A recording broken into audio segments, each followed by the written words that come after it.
welcome back to The Last Pigment. Today we're going to do a fun paint with me apple tutorial. I'm going to be doing some painting series where we do some fruit because fruit are one of the simplest things to paint and one of the most fun. For this tutorial, I'm going to be using gouache, and it is a specific set of Himi Gouache paints that I've used before. They do require you to activate them before you use them. So what I do is I take a little water bottle and I will spray my paints and then give them a few minutes to activate. If you are leaning more towards professional gouache paint and using mediums that are a little higher quality, then I don't recommend buying this set. But if you want something that you can use in your sketchbook that you just enjoy using for ideation or small studies, then this kit is really, really good. And I will link to it down below. I used it for Inktober because I don't like to blow through my really expensive gouache paints for just, daily sketches or daily studies. If you are studying color mixing, I do want to say one thing. This is maybe not the right set. And the reason is because although they give you all the basic colors, your paints can look a little flat or dull with the Himi Gouache set. And that's something that I've experienced. I've learned how to use them kind of in a little bit of a more advanced way. But I definitely feel like if you mix your colors wrong or you're using every color out of the box, you're going to get a really nasty, muddy art subject. So that's my delicate way of saying if you really want precise colors, use your Winsor & Newton gouache paints. The next step for me is always to sketch out the subject. I'm one of those painters who really likes to get the idea of the shapes, like kind of the geometric lines of the subject. So what I do is I'll grab a watercolor paper that I'm probably going to cut down. I do not tape down my watercolor paper unless I'm doing full landscape piece and I'm worried about the paper buckling. So I will just start sketching and start painting and cut the paper down later. I'm beginning with kind of a less organic shape. I'm just thinking of where the lines connect around the apple and where the light is hitting. It's kind of a rounded subject, but it's kind of not. You have like the bottom of the apple that sits on the table. And then you kind of see a little bit of the underneath of the apple as well. So I'm just gonna show a little bit of the bottom of the apple. And then now I'm gonna get a little more detailed with the line that I'm creating. This is going to be a rounder apple than the subject is.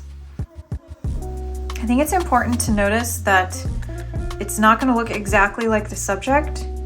My objective with this tutorial is to make sure that the colors look right, that it looks like an apple, but it does not have to be exact. I find that when artists focus on making things so exact that they kind of lose sight of what art is really about. And it's not necessarily about just recreating something. It's about creating a feeling or an impression of something. So keep that in mind as you're creating your still life, that you are telling a story. You're recreating a scene, but there's so much more to it than just painting an apple. So now I'm kind of blocking in some of the darker areas of the apple because I don't want to forget that they're there. There's kind of a light that's cast on the bottom of the apple. So there's like a little bit of light color. And then, yeah, so that's kind of as detailed as I get with my watercolor sketch. So I have selected 4 brushes that I'm going to use to paint this apple. One is a more rounded brush. This is a really cool Raphael brush that has kind of a rounded tip. I really like using this for loose watercolors, but for the gouache, we're going to use it to create texture.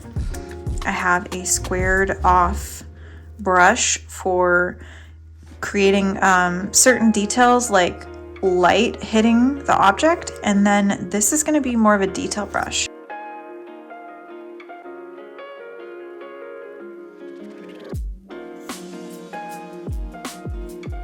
So I'm going to create the base color of the apple first. We're going to start with that color.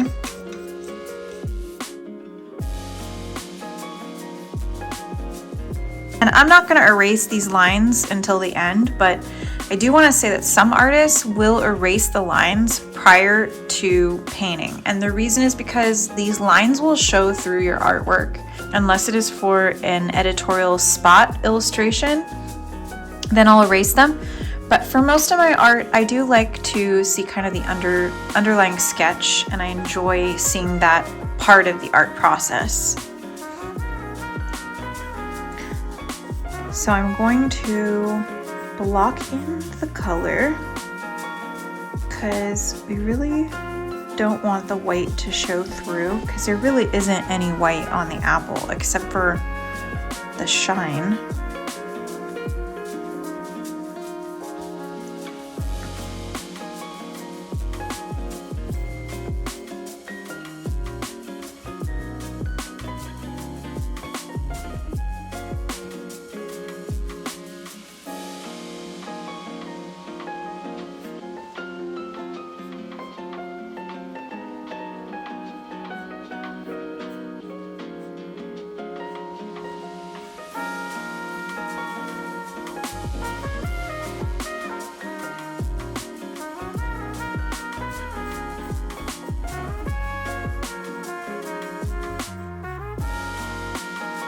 In the Jelly Gouache kit, it is the warm yellow color. Now I'm going to take a warm red color and I'm going to mix a little bit of the orange that they provide in the kit. And then I'm going to add white to tone it down, because we really don't want it to be super dark yet.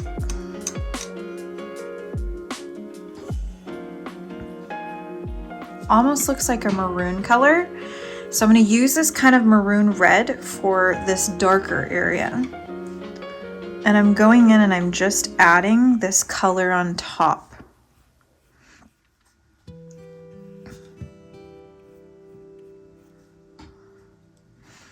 And I'm keeping the medium really thick, because with gouache, it is kind of a thick egg-like consistency, and that is actually a strength of using it.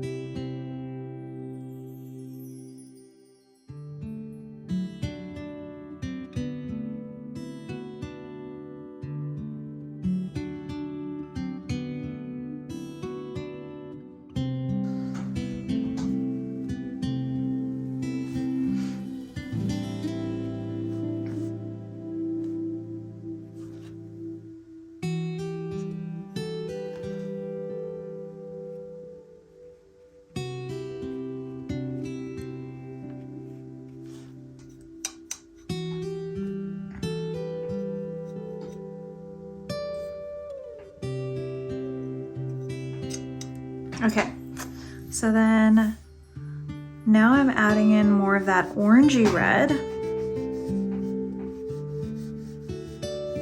and I'm blending the two colors together.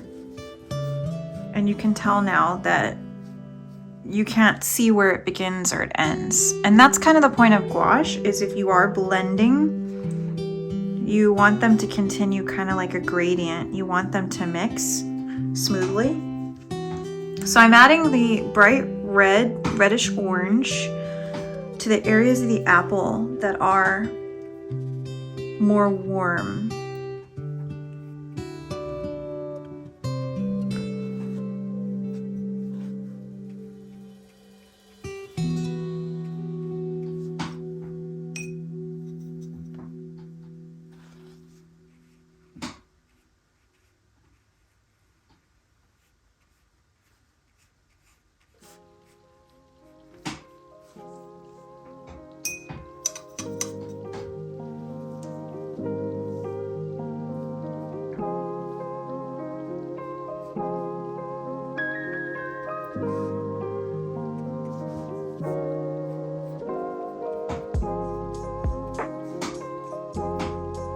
now if I want the yellow to blend with the red, I can go take the yellow and lay it in here where the paint is still wet with the tip of my brush. And the trick is to use a dry brush that you haven't already saturated and to kind of blend these two together, and it will soften that line. But if you do it with color in it, it will spread the color all over the subject, and then it can potentially ruin your painting. So don't do that. And if you do it with a lot of water in it and you don't dry your brush, it will literally pull the color off the painting. So I added a little bit of white to the red, and now I'm going to do the back of the apple because it's a little lighter.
So you'll notice that I spilled paint all over this.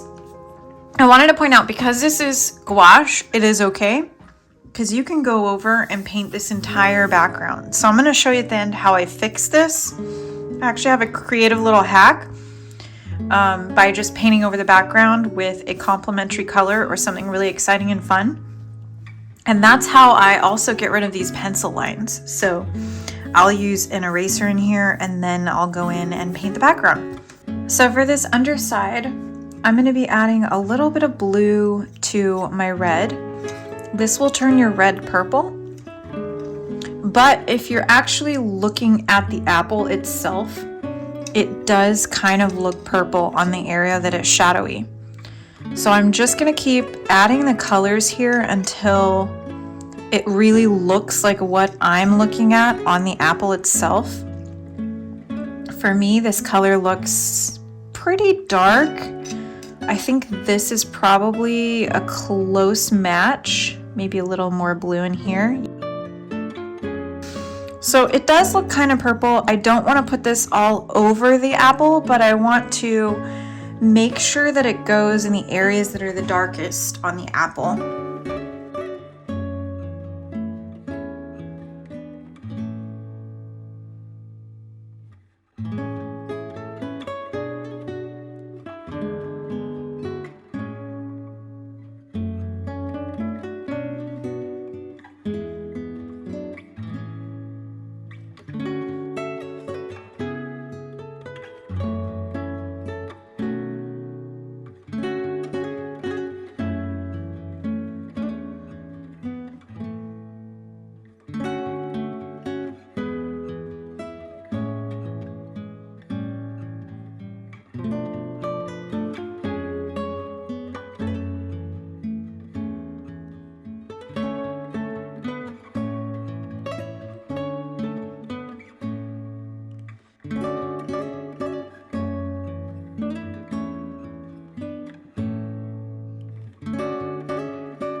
a greenish gray color so that I can color over the background. It's kind of a desaturated green.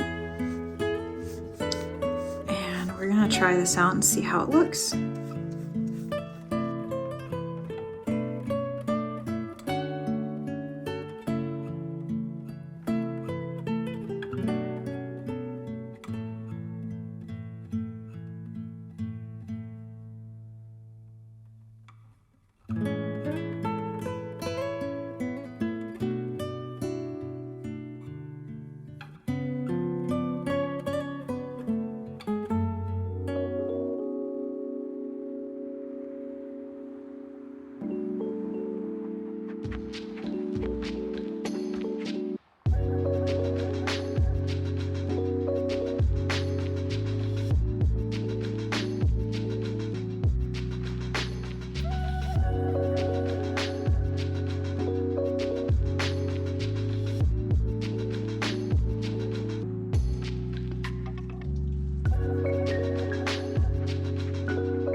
So now I'm going to add the dark line underneath the apple where the shadow is. And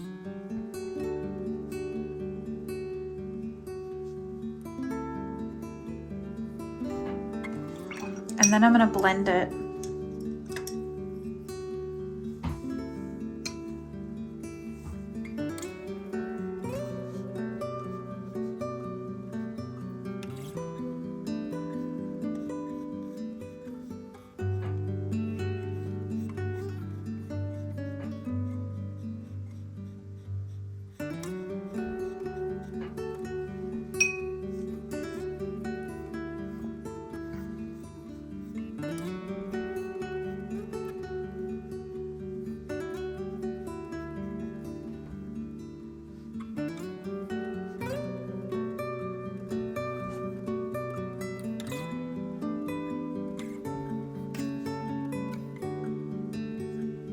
So there you go. That is my process for making an apple with gouache paints. We used a simple and cheap Himi Gouache set. I used the warm red, the warm yellow, the very dark blue, the orange, the white, and then a little bit of the brown. And I think it's cute. It's not hyper realism, but I do think if you're trying to paint your own apple at home, it's your first try, that this tutorial is a great way to try out these paints, see if you like gouache. And if you do like it, check out my watercolor version of this tutorial and see how the watercolor apple looks different from this one.